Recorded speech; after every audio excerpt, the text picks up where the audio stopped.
gives these interviews, you actually pay attention to what she's saying, she doesn't answer the question.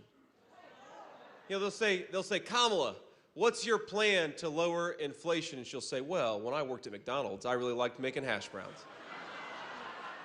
They'll say, Kamala Harris, how are you going to lower energy and housing prices for American consumers? And she said, did you know that I grew up in a middle-class family? Well, that's cool, but can you answer the question about how you're going to make the lives of the American people better? And the answer is, of course, she can't, because her policies have caused every single problem we've seen in this country over the last 3.5 years. Exploding inflation, that's on Kamala Harris. Groceries you can't afford, that's on Kamala Harris. Housing that is unaffordable for young American families, that is on Kamala Harris. And a wide open border, that's on Kamala Harris too. So let's say to Kamala Harris, you're fired. We're not sending you to the White House. Get out of Washington, D.C. and go back to San Francisco, because she is a San Francisco liberal at heart, and that's clearly where she ought to be. But, you know, the thing is, the American people, even though Kamala Harris talks to them like they're children, Donald Trump and I talk to the American people in a different way. We talk to them like they are our fellow citizens who deserve to be persuaded by the person who wants to be their next president and vice president. So let's talk a little bit about public policy. But before I do that, I want to just address the elephant in the room here, which is, of course, just a couple of days ago, my running mate, my dear friend and our next president, was nearly assassinated again. 2 assassination attempts in as many months, and I think that it's time to say to the Democrats, to the media, to everybody that has been attacking this man and trying to censor this man for going on 10 years, cut it out or you're going to get somebody killed.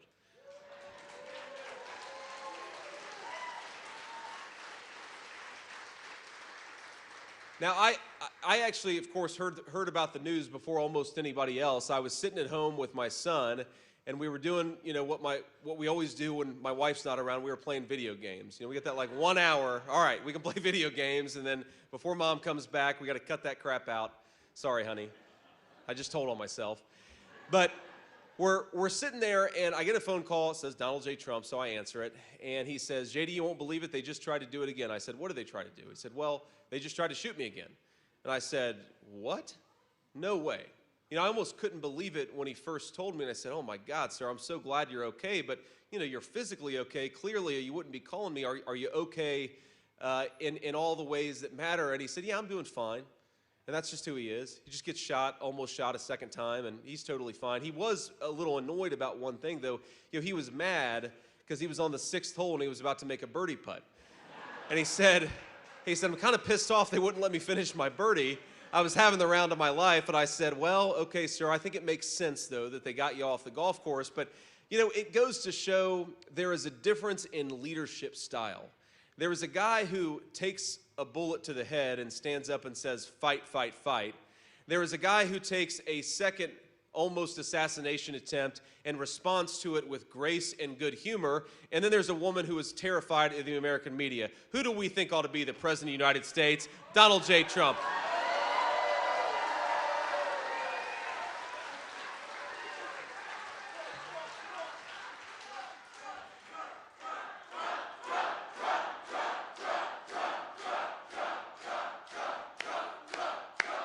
That's right. And how nice is it, by the way, to have a presidential candidate and, of course, a former president that we can be proud of, that we can believe in, and that is tough enough to take the slings and arrows but still be fighting every single day for the American people. That's what he's done, and that's what he'll continue to do. So let's talk about exactly what that's going to look like. Because, look, we all know that the reason why groceries are unaffordable, the reason why Americans can't afford to buy a home is because Kamala Harris has refused to do her job. And, my friends, I was actually yesterday with my dear friend Katie Britt, senator from Alabama, and both of us have been in politics for all of 2 years. And we were talking about how shameless these politicians are, where I guess if you've been in office for 30 years, like Kamala Harris, you can stand up and without an ounce of shame look at the American people and say, on day one, I'm going to lower grocery prices. That's what Kamala Harris says. And on day one, we're going to lower the price of housing. And on day one, we're going to close down that southern border. It's like, Kamala, day one was 1,400 days ago. What the hell have you been doing the whole time? Why don't you stop talking and get to work?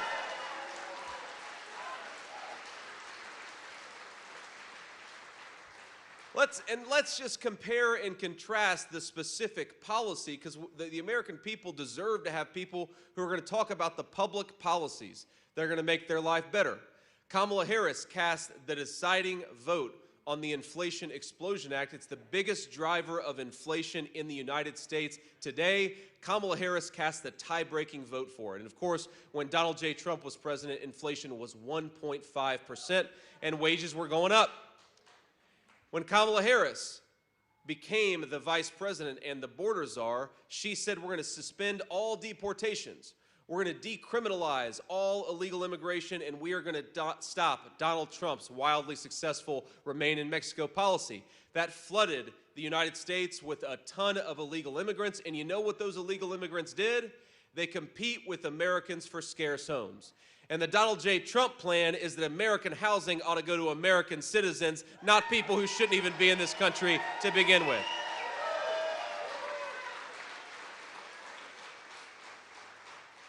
Because that deporting those illegal immigrants, it's not just about law and order, as important as that is. It's about lowering the cost of housing for American citizens, and that's what we have to fight to do. You've got young people in this country today who are paupers in their own nation. They've got a ton of debt, they're borrowing a lot, but they have no chance of owning a stake in their own country. The American dream of homeownership is completely out of reach for millions of young Americans, and when Donald J. Trump is president, that's going to stop. We're going to fight for their American dreams. We're going to fight for young people to be able to buy a home, and we're going to stop sending American homes to foreigners.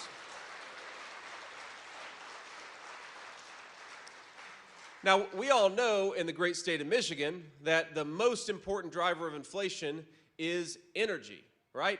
You make energy more expensive, you make gas at the pump more expensive, but you also make food more expensive, because who drives that food to the grocery store? It's our truck drivers. And if they're paying more for gasoline and diesel, then all of us are paying more for food.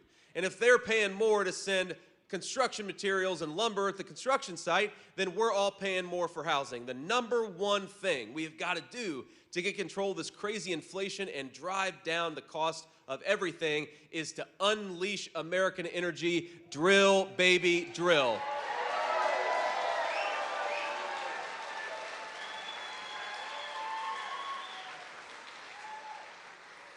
And of course, thanks to Kamala Harris, we are going to war against American energy instead of the tin-pot dictators that we're now buying oil and natural gas from. Think about this. Think about what we have in the United States of America. We got natural resources that Russia and China and every other nation in the world would die for. They would love to have the abundant American energy that we've got right here in our own territory. So why don't we say on November to Kamala Harris, let's stop buying oil and gas from tin-pot dictators all over the world. Let's buy it from our own people right here in Michigan, in Pennsylvania, in the United States of America.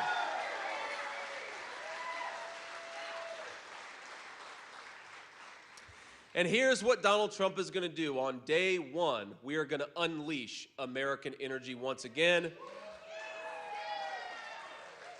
On day one, we are going to start building more homes again so that young people can afford the American dream of homeownership. On day one, we are going to implement a very, very simple tax policy. You know, Kamala Harris, she wants to raise taxes on American workers and then reward companies that ship American jobs overseas. And I think that gets it exactly upside down. Donald Trump and I, we're going to cut taxes for American workers, and we are going to raise tariffs on companies that are shipping jobs overseas.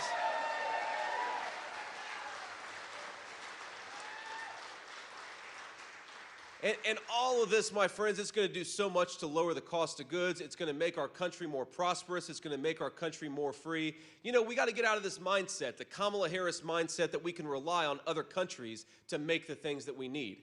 You go to a grocery store, you go to a pharmacy, and it is shocking how much everything that we buy in this country is very often made by people, some people who don't even like us, by the way.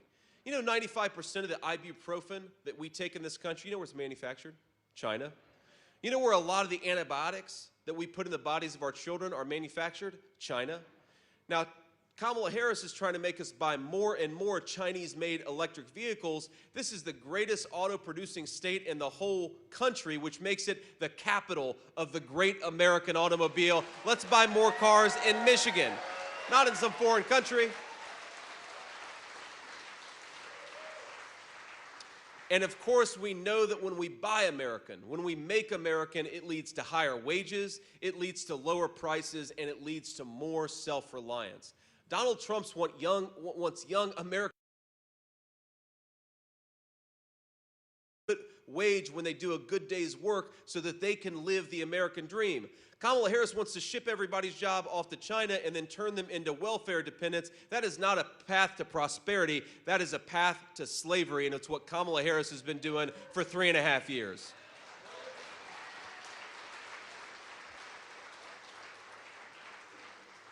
So we're going to take some questions from the media in a second, but I just want to send a message to everybody in this room, to everybody who's watching on television, to those of you who will see the clips afterwards. We are going to make this country more prosperous again.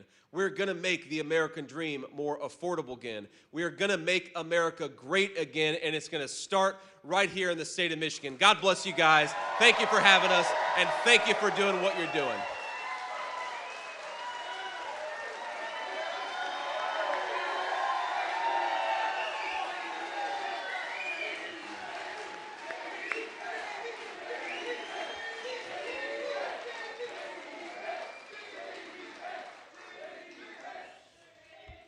Thank you all. Thank you. Please, please. So we'll take a few questions from reporters, and I always do this because I actually think that American political candidates ought to talk to the media, unlike Kamala Harris. But what I like to do is to start with the local Michigan reporters. We'll have some folks back there pointing them out, and then if we've got time afterwards, we'll take some questions from the national pool as well. So I think I've got one question right there in the back. Beth LeBlanc with the Detroit News. Quick question. I know you've mentioned that we're too reliant on Chinese-made electric vehicles. What do you think about bringing some of that manufacturing back to Michigan? Some of the incentives recently for Goshen or for the Ford Marshall project, they're saying they're trying to accomplish that. I guess, how do you address that or respond to it? Well, I think the most important thing that we want to do is we want to manufacture in the United States of America, but we want American workers and American companies to do it, right? That's part of the problem with the Goshen facility. But look, the Inflation Explosion Act, which is really a green energy scam act, what Kamala Harris did in that legislation is they put hundreds of billions of dollars of subsidies for electric vehicles, but they didn't do anything to really guarantee those electric vehicles would be made in the United States of America. So think about how little sense this makes. We're going to tax American citizens and give a bunch of money away to rich people to buy electric cars made in China. It's the dumbest economic policy in the history of this country, and we've done a lot of stupid things over the last 40 years. But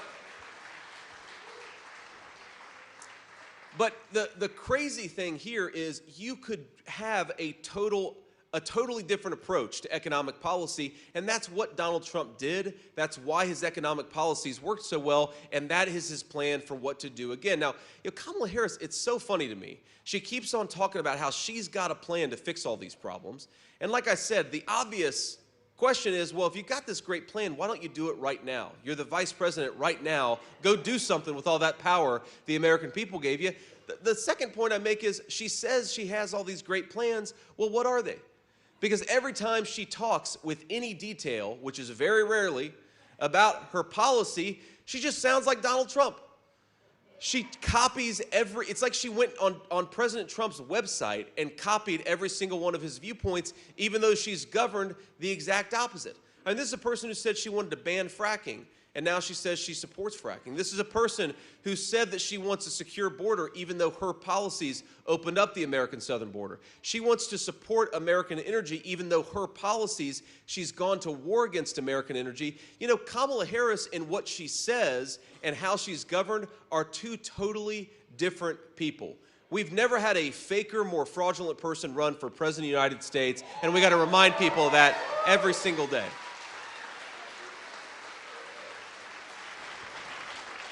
So to put it simply, we want to cut taxes on American workers. We want to reward companies that are making things in the United States of America. And if you want to make something in China using Chinese slave labor, you're going to have to pay a big fat tariff before your products come back into the United States of America. Next question. Hi, JD. This is Autumn Pitcher with News Channel 3 out of Kalamazoo, Michigan. With the former assassination attempt on former President Trump, are you and Trump considering having campaign events inside moving forward? And then also, was this event inside today because of that? So I believe this event, that you'd have to ask the organizers, we'll follow up with you afterwards. I believe this event was already planned to be inside, so I don't think there's any change in security. By the way, with close to 500 patriots in the state of Michigan in this building right now and outside, I'd like to see an assassin try to come in this room. They come to the wrong place if you try to walk into this place right now.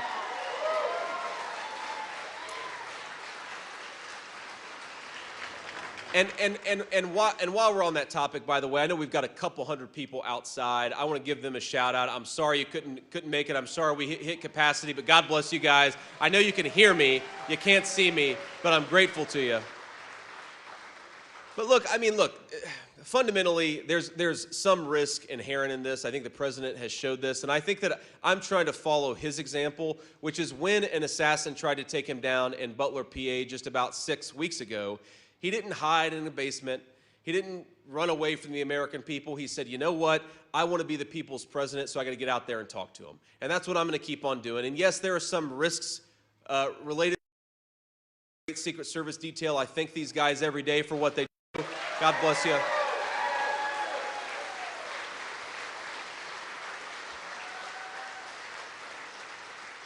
But we're going to keep on getting out there talking to the American people because that's what they deserve. If you are too afraid to talk to a friendly media reporter, then you shouldn't be the people's president of the United States. It's the story of Kamala Harris's campaign. She wants to lead the United States of America. She wants to be in a private room with Xi Jinping and Vladimir Putin, but she's terrified of the friendly American press corps. It's a total disgrace, and I'm never going to follow her example. I'm going to follow Donald J. Trump's example. Get out there and talk to people. Now, since you asked the question, I do want to say just one other thing about that, which is number one, there have been 2 attempts on his life in just a couple of months. Donald Trump ought to have the same detail as Joe Biden. That is a policy choice that our federal government has decided that Donald Trump deserves a lesser level of protection. Maybe with any normal formal president, that makes sense. It clearly doesn't meet the challenge of what Donald J. Trump is dealing with. So we ought to bump up his security. We, of course, want to be as careful as possible, and we want to make it so that we cut out the ridiculous rhetoric that I think has put a giant target on Donald Trump's back. Now, I have to say this because, look, whether Republicans do a better job at showing respect, at trying to debate our differences without, going into personal attacks. But the media trying to both sides this issue after 2 people have taken a swing at Donald J. Trump's life is ridiculous. Don't lecture Donald Trump about softening his rhetoric after 2 people tried to kill him. It's ridiculous. Tell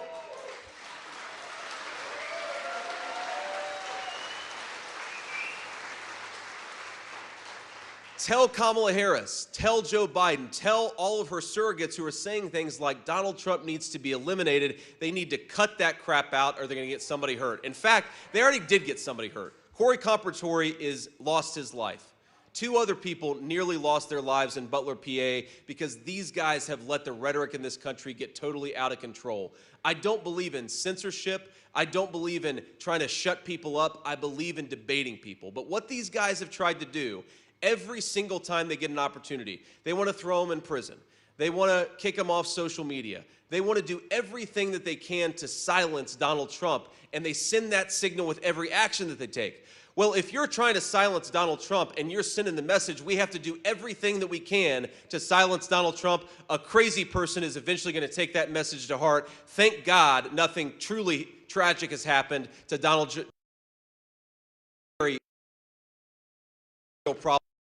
Democrats have got to cut this crap out, respect their fellow Americans, debate our differences. Don't try to get your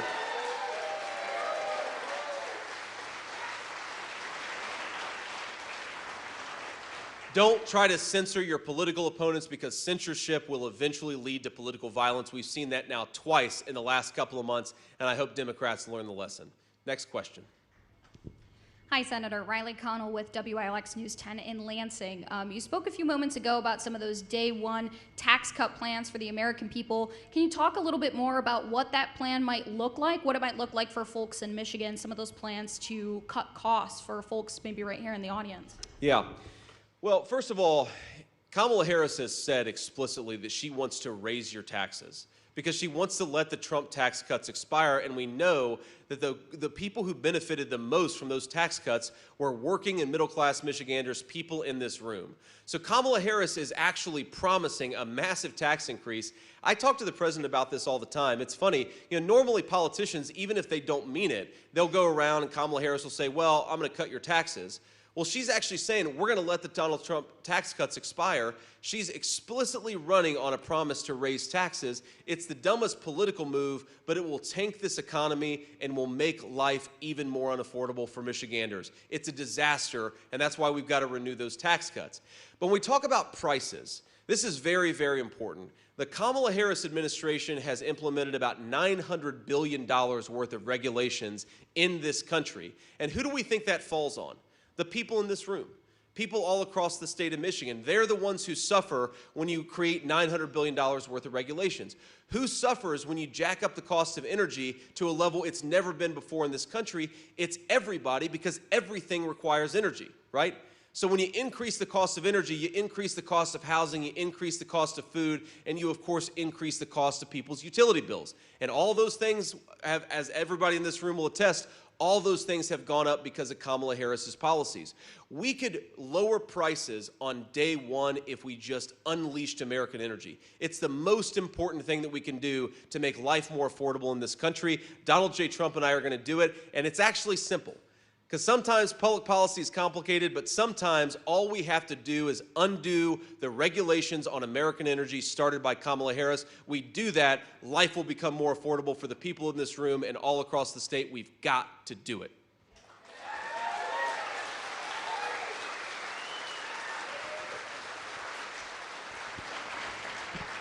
Thank you all. Next question. Sir. Good afternoon, Senator Vance. Arpan Lobo with the Detroit Free Press. You mentioned about the need for border security. States that have lost population or experienced slow population growth, like Michigan, have turned to immigrants in a way to kind of maintain economic competitiveness. I wanted to ask you, is there a plan, if President Trump were to be reelected under your administration, to balance the border security, but also address like economic viability in places like Michigan, which have made efforts to attract legal immigrants to bolster economic competitiveness? Well, look, I reject the idea. I reject the idea that there is some sort of tension between securing your border and having economic growth. If you look at the history of this country, we had a very, very strong border and a rapidly growing economy. It's only in the last 20, 30 years where American leaders decided we should open the floodgates. And what have we seen over the last 20 to 30 years? Declining standards of living. If the solution to our economic growth problems was to import millions and millions of illegal immigrants, then every country in Europe would be doing a lot better than they are right now. And frankly, the United States would be doing better today than it was 4 years ago. We're doing worse today than 4 years ago because we allowed this flood of migration. Now, the other thing that I think the question betrays a certain misunderstanding on, sir, is look, why have people left Michigan? I talk to this all the time. Two reasons. When I talk to people, you just heard a bunch of people shouted out the answer. It's consistent with everything that I've heard. Why have people left Michigan in the last 15, 20 years? Two things: high taxes and a lack of good jobs. So the idea that the solution to a lack of jobs is to import a lot more people who are going to compete with Michiganders for the jobs that are here. No, create more jobs. That's how you bring people back to Michigan. And most importantly,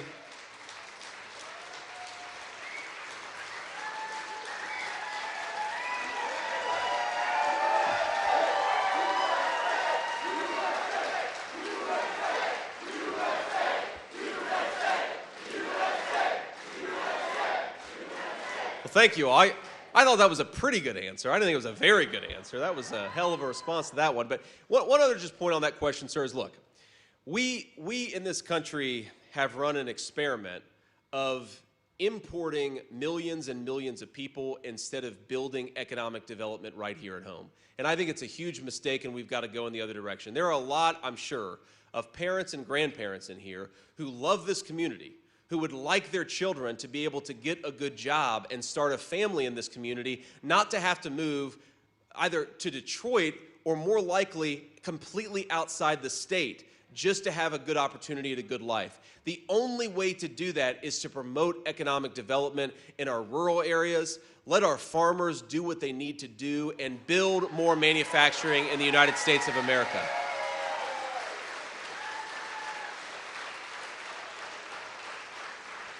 We just are not going to create prosperity with more and more cheap labor. We're going to create prosperity with more and more jobs for more and more American workers. Next question. Hi, Danielle James with MLive. I'm curious, and I want to touch back on the multiple assassination attempts against the former president. You talked about rhetoric contributing to these assassination attempts. Do you believe this rhetoric from Democrats is one-sided, and is there anything that can be done to combat it and promote civility within your party? Well, look, do I think the rhetoric is all one-sided? Of course not. Right? There are absolutely people on our side who say things that I think are ridiculous that they shouldn't say, but what is one-sided is that our guy is the one who keeps getting shot at. That's what's one-sided. And I think that, you know, for all the Democrats, and I understand where this impulse comes from. I understand where this desire to say, well, everybody needs to do better. Look, I'm running as vice president. I agree, I can sometimes do better, but we have to remember, Donald Trump is the one getting shot at. So if you are running, look, if people had taken an attempt on Kamala Harris's life, I would be looking in the mirror and saying, how could we do a lot better? But here we are, 2 people have now tried to assassinate Donald Trump, and all the media can talk about is we need more censorship, and they're still talking about Donald Trump as if he's a threat that needs to be eliminated. They haven't learned a damn thing, and they're gonna get somebody killed. They've got to stop this. They've got to stop it.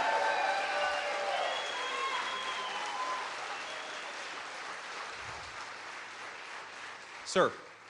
My name is Josh Berry, WXMI Fox 17. Each one of the candidates at the top of the 2 tickets have made their way to West Michigan. We're going to see you all likely again before the election. Having talked to people at both of these rallies, I'm wondering, do you gauge support based on these competing rallies in this area? And do you see a disconnect as the candidate between supporters who would go to a Tim Walz rally at a museum in downtown Grand Rapids versus supporters here at a rally for you in a barn in rural Sparta? Well, no, I don't see a disconnect. I think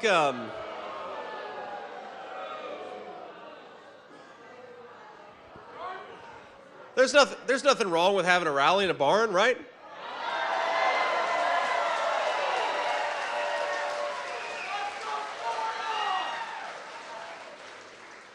But look, there's nothing wrong with having a rally in a museum. And if you look at what we've been doing, you know, I've been to downtown Grand Rapids, I think twice now in this campaign, just in the last few weeks. And we've been in rural parts of Michigan, we've been in urban parts of Michigan, suburban parts. We're going to go everywhere because I think you ought to try to earn every person's vote. And that's how Donald Trump and I think about this race.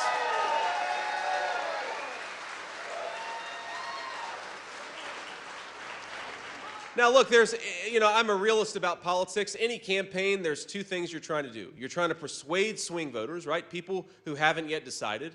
And my argument to swing voters is simple. You've got 2 very different records. Donald Trump's record was peace and prosperity, no wars, lower inflation, rising wages, and Kamala Harris has been chaos all over the world. She can't answer a single question without sounding like a whatever. And she's had policies that have made it impossible for people to afford housing and food in the country that all of us love. So the records are totally different. That's my argument to swing voters. My argument to voters who are already going to vote for us, but of course this is the second part of any political campaign, is we got to get out there and actually vote. And I know every single person in this room, every single one of us knows at least one person who's going to vote for Donald J. Trump, but only if they actually go to the polls. Okay?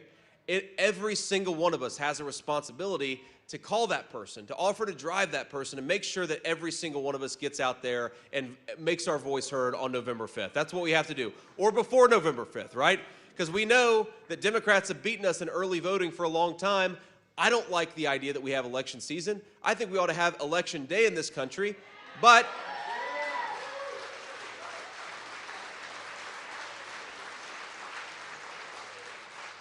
whether we like it or not, we've got election season, so we might as well take advantage of it, or the Democrats are ultimately going to win this race. Now think about this. I've seen this play out in every race that I've ever been involved in, where I've got friends of mine who are running. It's like you take 100 people, and 95 of them, 100 people are going to vote for Donald Trump, or 100 people who are going to vote for, whatever candidate that I think they should vote for. 95 of them eventually do it. And then 5 of them wait until election day, and then what happens?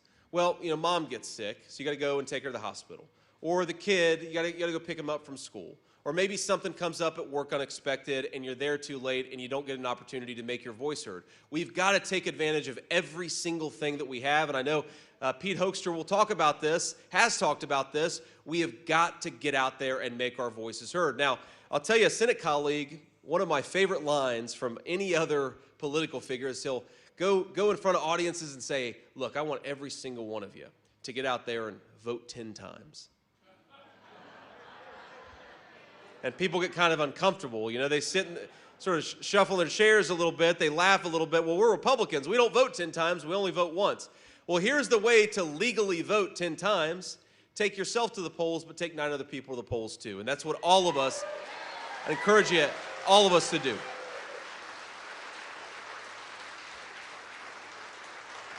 Maybe we'll take just a couple more questions, then we'll have to get on the road. Ma'am. Thank you, Senator. I appreciate it. I wanted to ask you about abortion. There was a story this week from ProPublica about 2 women in Georgia who died. They were trying to get abortions. You might have seen the story. And I wanted to ask you, firstly, the Harris campaign put out a statement about it this morning.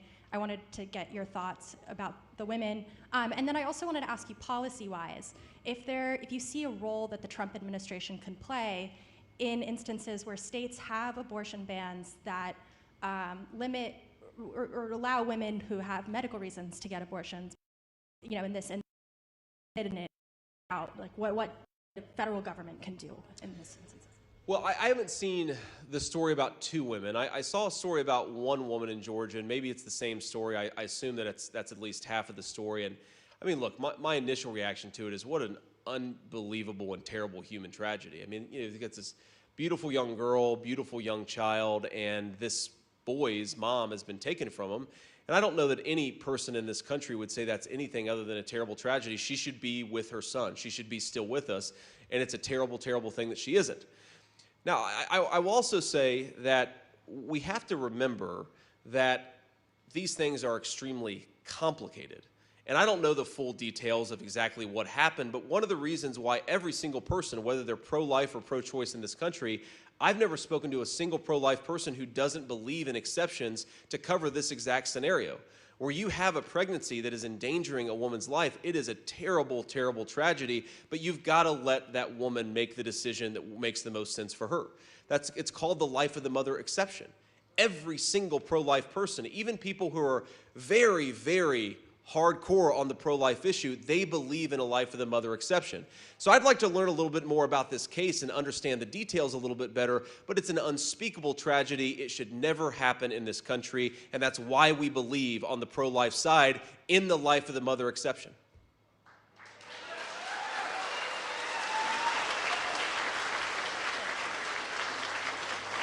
Hi, Senator. It's Kit again. Thanks for taking my question. I want to go back to what you said about believing that Trump needs the same security detail as Biden. Do you know if there's efforts underway to make that happen? And have you specifically requested more Secret Service protection? So, Kit, I have not requested more Secret Service protection. I think that we have what we need. And again, I think these guys are doing a great job, and I'm thankful for them, and I'm proud of them. And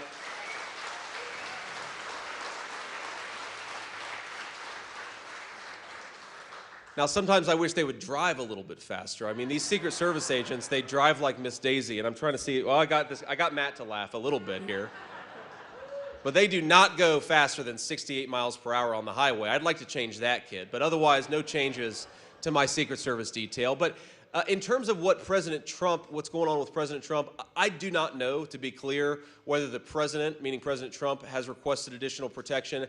I've talked to some of my friends on Capitol Hill where they're trying to find ways to appropriate money so that he has a security detail that maps up with President Biden's security detail. That's as much as I know. I don't know how likely those things are to be successful. But look, my pitch to my Democratic friends who, a lot of them, by the way, I think will vote for Donald Trump in November, but even let's say Democratic leadership that has made hating Donald Trump the whole reason of their existence in politics, what I'd say is assassinations destroy the social fabric of this country.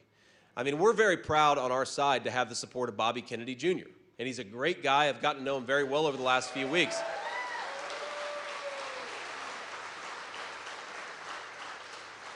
But I think in many ways, this country never healed from the assassination of Robert F. Kennedy Jr. And yeah, there were a lot of people who didn't like Bobby Kennedy. There were a lot of people who loved him. But whether you're a Democrat or a Republican, if an assassin takes out a presidential candidate in the midst of this election, it is going to cause a rift and a wound in this country that will be so deep it will never heal.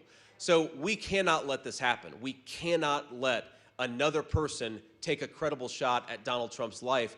It's disgraceful, and we can do more to protect him, and I think that we have to do more to protect him, not just for his sake, but for the sake of the American people and our shared project as American citizens.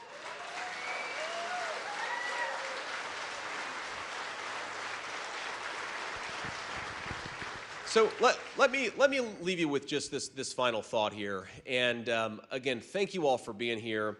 But there was a story that dominated headlines last week. It was actually a story in southwestern Ohio, about 45 minutes from where I grew up, a town called Springfield, Ohio. And what happened in Springfield, I think, is an example of what Kamala Harris's open border, what she wants to do to every small town and big city in this country, which is over the last few years, 20,000 migrants, primarily from Haiti, have been dropped into Springfield, Ohio. And it's caused an incredible stress on nearly every local service. You've got public schools where there are 1,000 kids in a small town, 1,000 kids who don't speak English. You've got local hospitals and clinics that are totally overwhelmed. You've got 8,000 people on the Medicaid rolls that weren't even in the community just 3 short years ago. And you've got a lot of people getting evicted from their homes to make way for people who are receiving government benefits. The idea of kicking American citizens out of their homes for non-citizens who are receiving a welfare check is disgraceful, and it shouldn't happen. It is an absolute disgrace. But President Trump and I have been talking about this issue. We're going to keep on talking about this issue because all over the country, I just saw a story about a small town in Pennsylvania where something else similar is happening. You've got a massive influx of migrants. You've got people who now can't afford housing. And in the name of Kamala Harris's open border, you are destroying the American dream of home ownership and home security. It is a disgrace. But I want to tell you what's even more disgraceful.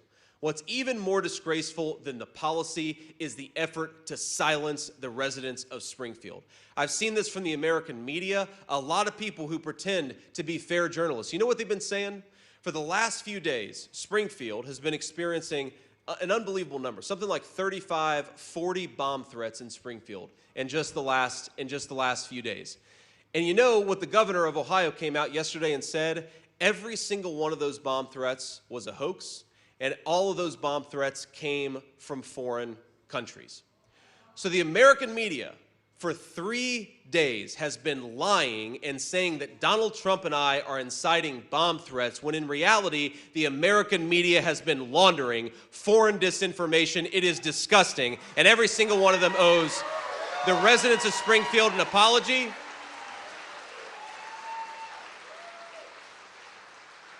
But I think it illustrates something, my friends, that is so sick from the American press in 2024. And it's that instead of talking about the crises in our country, they try to silence the people who are experiencing them.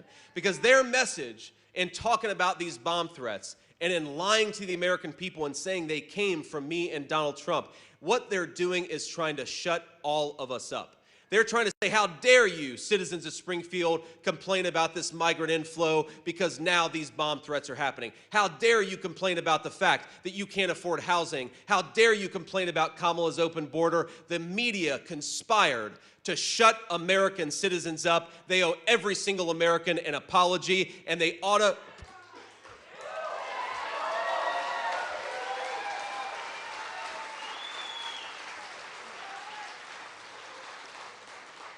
And after giving every single American an apology, why don't they think about covering the real crisis, which is Kamala's open border and its many, many victims? Focus on the real story, American media. Stop trying to shut up the people who are telling the real story. Do your job. Cover what's going on in this race, and the American people will be better off for it.